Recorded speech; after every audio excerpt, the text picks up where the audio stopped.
কত কিছু আল্লাহ পাক রব্বুল আলামিন আমাদেরকে দিয়েছেন, কিন্তু আমরা কি করতেছি না, এর সম্পূর্ণ ভালো ব্যবহার করতেছি না, অসৎ ব্যবহার করতেছি। আমাদের মধ্য থেকে আল্লাহ কোনো পরীক্ষাও নিতেছে না।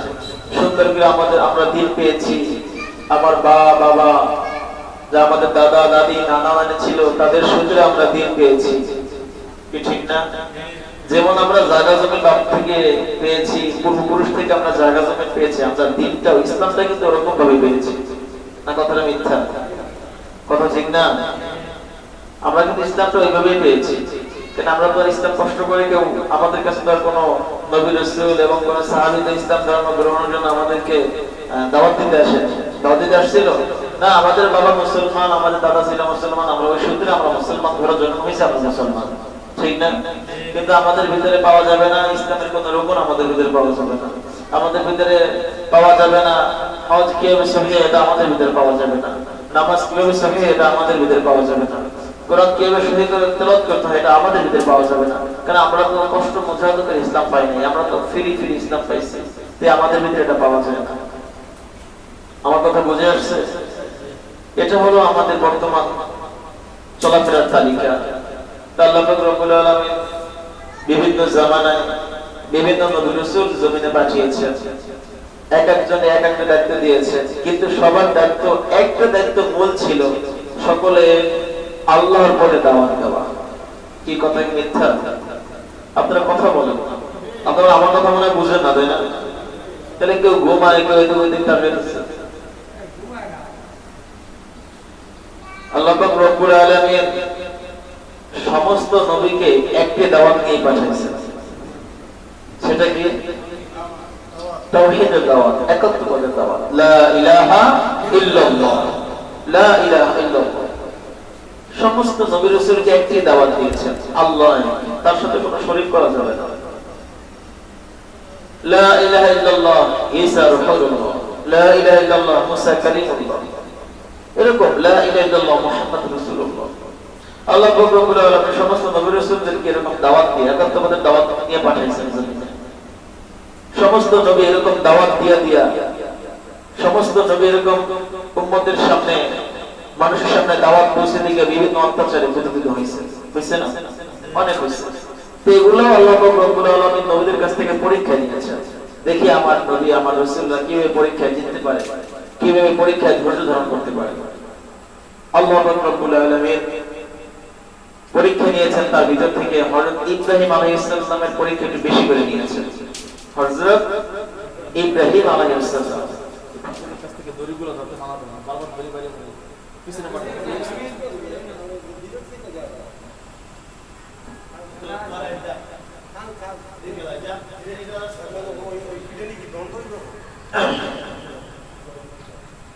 তো বিভিন্ন নবী রাসূলের কাছ থেকে যে পরীক্ষাগুলো নিয়েছেন, তার ভিতর থেকে হযরত ইব্রাহিম আলাইহিস সালামকে পরীক্ষা নিয়েছেন একটু বেশি।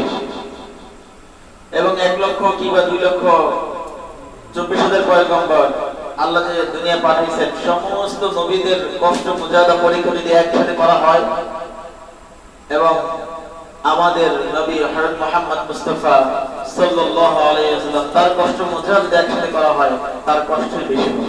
সুবহানাল্লাহ, যে কত কষ্ট করেছে। হযরত ইব্রাহিম আলাইহিস সালামকে নমরুদ আগুনের ভিতরে ফলাইছে না? আগুন ঠান্ডা করছে কে? আল্লাহ। কুল্লা ইয়া নারু কুনি বারদাও ওয়া সালামান আলা ইব্রাহিম, হে আগুন তুমি ইব্রাহিমের উপরে শান্তিদার হয়ে যাও, সুবহানাল্লাহ। আল্লাহ উপর থেকে বলে দিয়েছে। এরকম একে একে কইরা বিভিন্ন পরীক্ষা তার উপর থেকে গেছে। সর্বশেষ পরীক্ষা যেটা আল্লাহ পাক রব্বুল আলামিন তার উপর থেকে নিয়েছেন, সেটা হলো আল্লাহ পাক রব্বুল আলামিন তাকে স্বপ্নে দেখাইছেন একাধারে 3 দিন, যে তোমার সর্ব পছন্দের যে বস্তু যেটা তুমি আমার রাস্তায় কুরবানি করো, তোমার সর্বপছন্দের সবথেকে পছন্দের প্রিয় যে তাকে তুমি আমার রাস্তায় কুরবানি করো। 1 দিন 2 দিন 3 দিন 3 দিন দেখা ঘুম থেকে উঠে মনে করলো আসলে তো যখন চাইছেন আমার সবথেকে পছন্দ হলো আমার ইসমাইল। অবশ্যই আল্লাহ পাক রব্বুল আলামিন ইসমাইল কে চাইছেন, আমার ছেলেকে আল্লাহ পাক রব্বুল আলামিন চাইছেন। দুধের শিশু মা হাজেরাকে নিয়ে সেই মরুভূমিতে রেখে আসছে। এখন 6 বছর পর আল্লাহ পাক রব্বুল আলামিন যখন স্বপ্নে দেখাইছে, এখন একটা দড়ি নিয়ে ধাওয়া চাকু নিয়ে রওনা করছে সেই মরুভূমিতে, সেই মিনার ময়দানে রওনা করছে। ইব্রাহিম আলাইহিস সালাম যখন যাইতেছেন, যখন যেখানে রাইখা আসছিল সাফা মারওয়ার পাহাড়, ওখানে তো যাই দেখতেছেন যে আগে যেমন মরুভূমি ছিল এখন আর কোনো মরুভূমি নাই, ঘর বাড়ি দিয়ে পুরো ভরে গেছে, চারদিকে ঘর বাড়ি, বাচ্চারা খেলাধুলা করতেছে। হযরত ইব্রাহিম আলাইহিস সালাম ডাক দিয়ে বলতেছেন, এখানে কি তোমরা কেউ হাজেরার ঘর চেনোনি, ইসমাইলের ঘর চেনোনি? কিছু মহিলা ডাক দিয়ে বলল, পিছনে একটা ছোপড়া আছে, ছোট কুঁড়ে ঘর আছে, ওখানে ইসমাইল এবং হাজেরা দুইজন থাকেন। এপাশ থেকে দেখতেছে বাচ্চারা খেলাধুলা করতেছে, ডাক দিয়ে বলতেছে, তোমরা কি ইসমাইলকে চিনো? হ্যাঁ আমরা ইসমাইলকে চিনি। বলে, ইসমাইল কি তোমাদের সাথে খেলাধুলা করে? না, মাঝে মাঝে দেখি ইসমাইল আমাদের পাশে বসে বসে খেলাধুলা দেখে, কিন্তু আমাদের সাথে খেলাধুলা কখনো করে না। হযরত ইব্রাহিম আলাইহিস সালাম ঘরের সামনে যে ডাক দিছে, বাবা ইসমাইল ঘর থেকে বের হও। ইসমাইল আলাইহিস সালাম তাকাই আছে, এই লোকটাকে বৃদ্ধ লোক, 86 বছর বয়স, লোকটাকে আমাকে ডাকতেছে। ইব্রাহিম আলাইহিস সালাম ডাক দিয়ে বলতেছে, আমি অপরিচিত কেউ নয়, আমি হলাম তোমার বাবা হযরত ইব্রাহিম।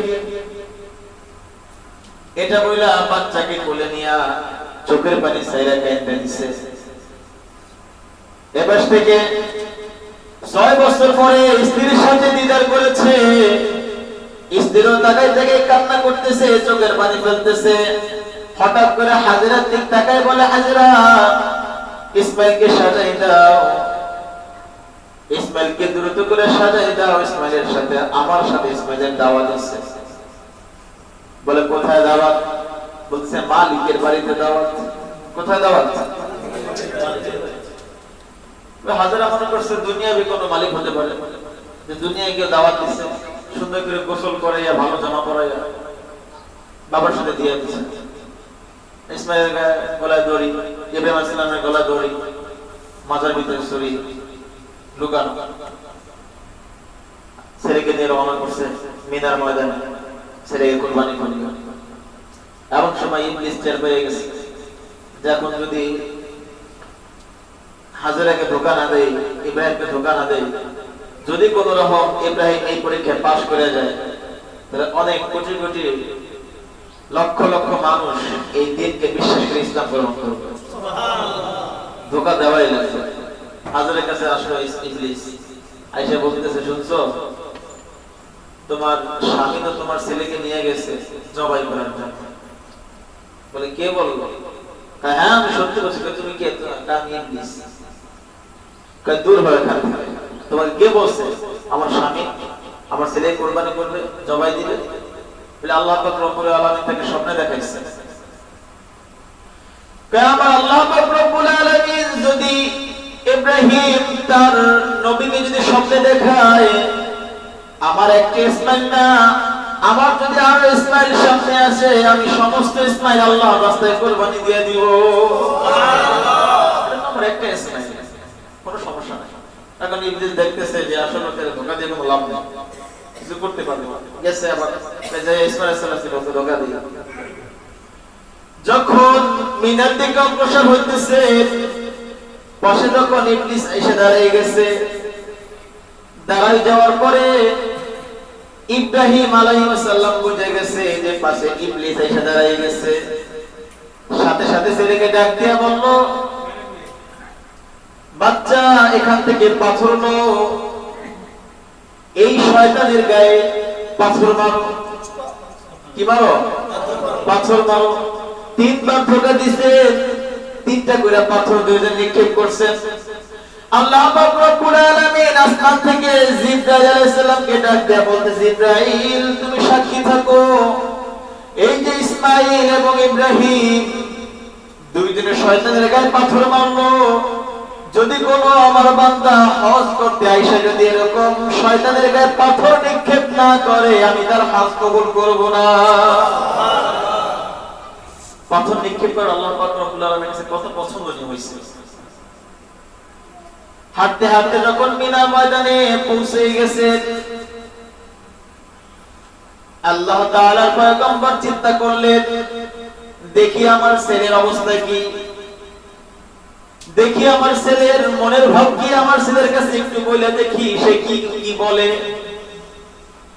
ইব্রাহিম আলাইহিস সালাম ডাক দিয়ে বলল, ইন্নী আরা ফিল মানামি আন্নী আযবাহুকা ফানজুর মাযা তারা। ডাক দিয়ে বলল, হে বৎস ছেলে, আমি স্বপ্নে দেখেছি তোমাকে আল্লাহ পাক রব্বুল আলামিনের রাস্তায় কুরবানি করতেছি, তুমি কি এতে রাজি নি? তোমার মত এই প্রসঙ্গে কি, তোমার মত কি?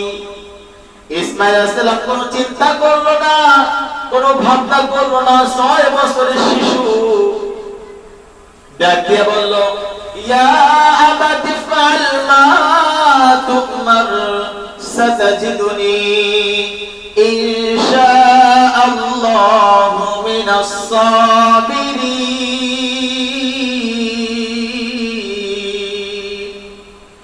ডাক দিয়ে বলল, বাবা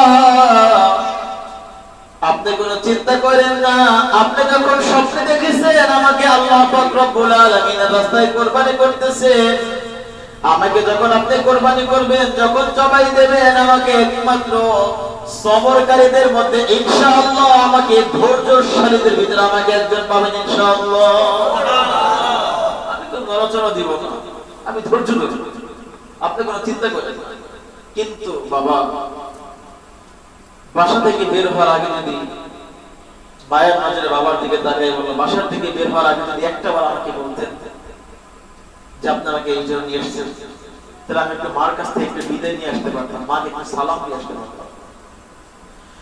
6টি বছর আমাকে কত কষ্ট করে লালন পালন করেছে, তুমি আমাকে রেখে গিয়েছিলে মরুভূমি, চারদিকে ধুধু মরুভূমি, বালুর ভিতরে তুমি আমাকে রেখে গিয়েছিলে, আমি ছিলাম দুধের বাচ্চা, মার স্তনে দুধ নাই, দুধ শুকিয়ে গেছে। এমন সময় আমি ইসমাঈল পানির জন্য চিৎকার করতেছিলাম, তখন মায়ের জিহ্বা আমার মুখে দিয়ে দিয়েছে। আমি মায়ের জিহ্বা যখন টান দিচ্ছি, মায়ের জিহ্বায় কোনো লালা নাই, মায়ের জিহ্বা শুকিয়ে গেছে। এপাশ থেকে সাফা মারওয়া দুইটা পাহাড়ের মা দৌড় দিয়া যায়। সাফা পাহাড় যখন দৌড় দিয়া যায়, মারওয়া পাহাড়ের উপরে যখন সূর্যের আলো পড়ে, তখন চিৎকির চিৎকির চিৎকির বালি চিৎকির চিৎ করে। মা মনে করছে হয়তো মারওয়া পাহাড়ে পানি আছে, দৌড় দিয়ে যখন মারওয়া পাহাড়ে যায়, আবার সাফা পাহাড়ের দিকে চোখ পড়ে, আবার যখন তাকাই দেখে বালি চিকচিক করে, মনে হয় পানি, আবার দৌড় দিয়া মারওয়া পাহাড়ে আসে। এরকম সাফা দৌড় দিয়ে গেছে, মারওয়া দৌড় দিয়ে গেছে, পানির জন্য দৌড়াইতেছিল। এমন সময় আল্লাহ পাক রব্বুল আলামিন আসমান থেকে ডাক দিয়ে বলতেছে, জিবরাইল তুমি তাকায় দেখো আমার হাজেরা কেমনে পানির জন্য সাফা থেকে মারওয়া যায়, মারওয়া থেকে সাফায় যায়। যদি কোন হাজী হজ করতে আইসা এই সাফা মারওয়া যদি না দৌড়ায়, আমি কখনো ওই হাজীদের হজ কবুল করব না। তো দৌড়টা আল্লাহ পাক রব্বুল আলামিনের কাছে কত পছন্দনীয় হয়েছে। দুইটা পাহাড়ে মধ্যখানে দৌড়াদৌড়ি করেছে। ইসমাঈল দুধের শিশু পানির জন্য চিৎকার করতেছে। এমন সময় আল্লাহ পাক রব্বুল আলামিন জিবরাইলকে ডাক দিয়ে বলল, জিবরাইল তুমি যাও। জিবরাইল চলে গেল, ডাক দিয়ে বলতেছে, পাশ থেকে হাজেরা তুমি কেন দৌড়াদৌড়ি করতেছো, চিল্লাচিল্লি কেন করতেছো? ডাক দিয়ে বলতেছে, আমার দুধের বাচ্চা পানি পায় না, পানির জন্য ছটফট ছটফট করতেছে। আমি কোন জায়গা থেকে কোনো পানির ব্যবস্থা করতে পারতেছি না, চারিদিকে ধুধু মরুভূমি, পানির কোনো ব্যবস্থা নাই। এই পাশ থেকে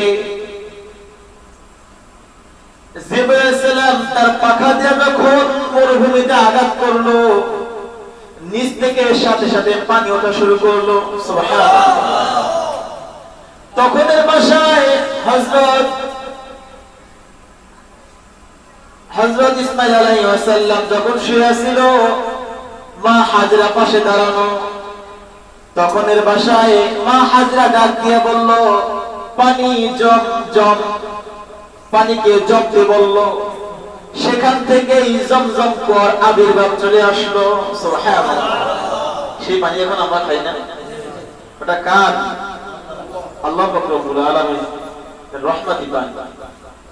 নবী করিম সাল্লাল্লাহু আলাইহি ওয়াসাল্লামের কাছে এক সাহাবী প্রশ্ন করছে, এই যে জমজম কুয়ার পানি, কত হাজির আয়েশা মিলিয়ন ট্রিলিয়ন কত পানি নিয়ে যায়, এই পানি কেন বাড়েও না, কেন কমেও না?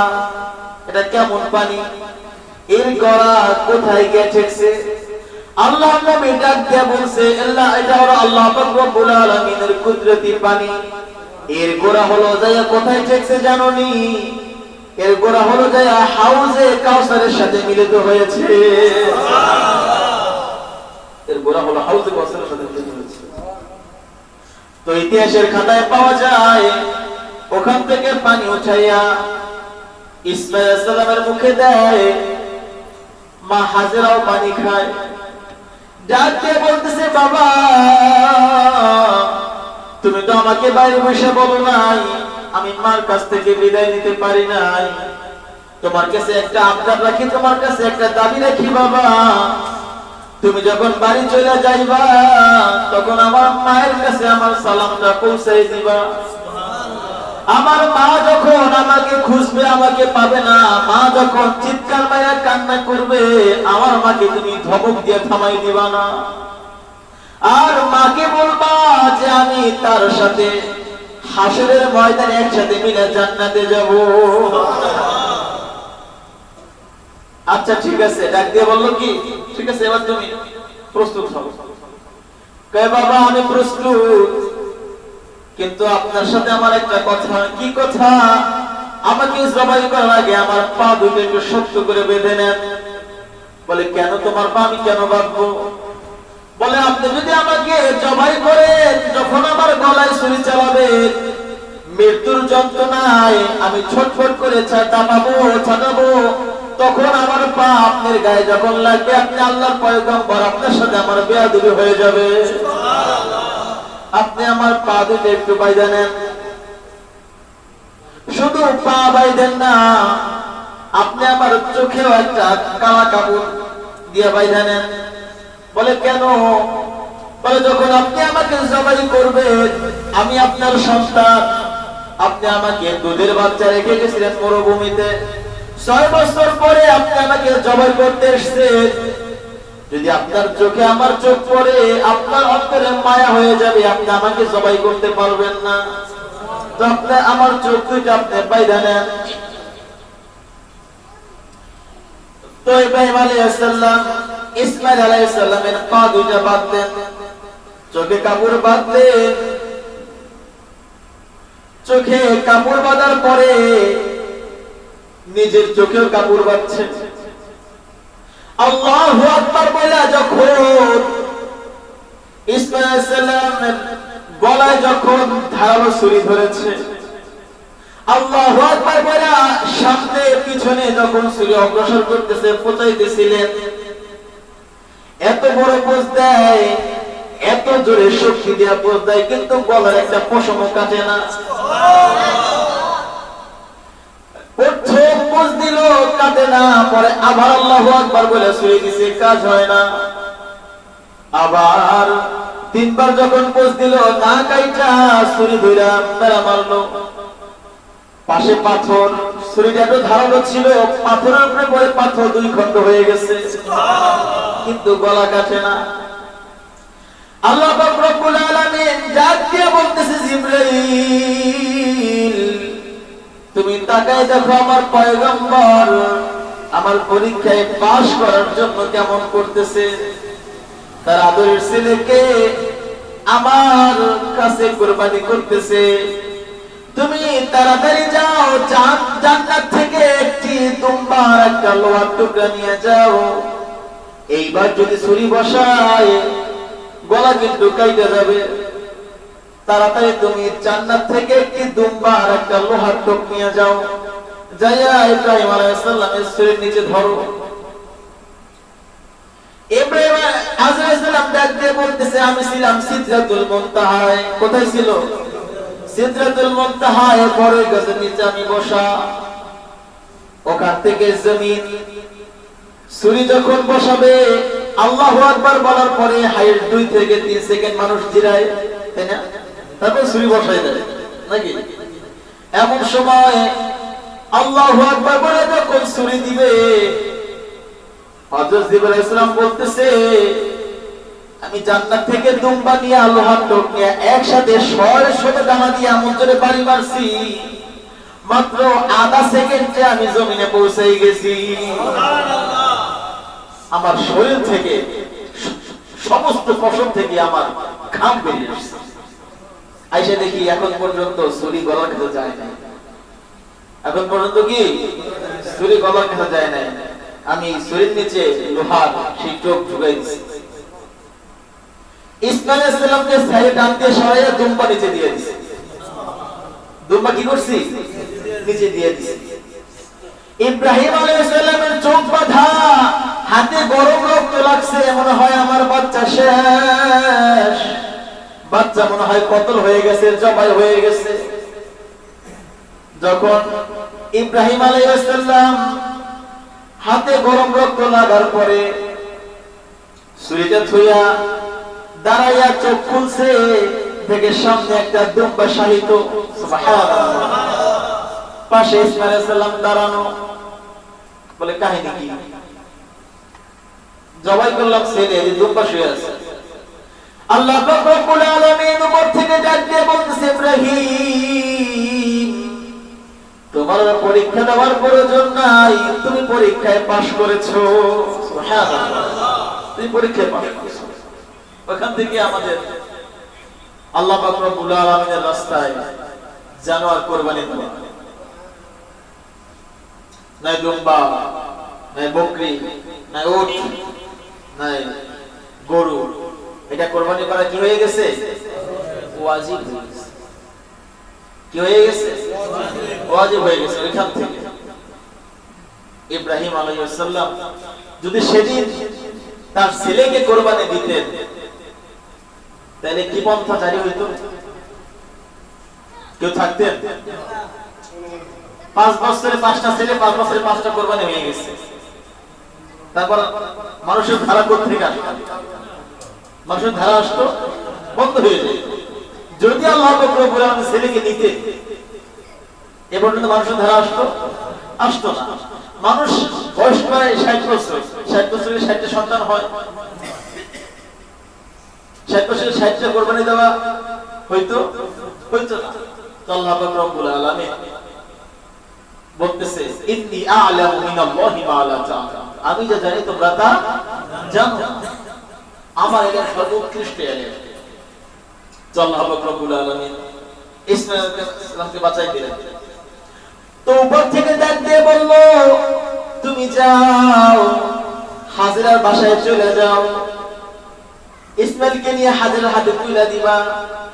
আর হাজেরা তো বাসায় বসে অপেক্ষা করতেছে যে তুমি তার ছেলেকে নিয়ে দাওয়াত খাইতে গেছো, অবশ্যই কিছু হাদিয়া নিয়ে যাওয়া লাগবে, ঠিক না? কি হাদিয়া দিবা? ওয়াফাদাইনাহু বিযবহিন আযীম, এই যে দুম্বা জবাই হইছে জান্নাতি দুম্বা, এটা তুমি হাজেরার জন্য হাদিয়া স্বরূপ নিয়ে যাও। সুবহানাল্লাহ। দুম্বা কি দিলেন? হাদিয়া। যাও তুমি হাজেরার জন্য দুম্বা হাদিয়া নিয়ে যাও। আল্লাহ পাক রব্বুল আলামিন আমাদের কি এরকম বিভিন্ন নবী রাসূল দিয়ে বিভিন্ন শিক্ষা আমাদেরকে দিয়ে দিয়েছেন, তাদের কাছ থেকে বিভিন্ন পরীক্ষা নিয়েছেন। আজকে যদি আল্লাহ পাক রব্বুল আলামিন আমাদের কাছে চায়, তোমার কলিজার টুকরো সন্তানকে আমার রাস্তায় কুরবানি দাও, পারবেন?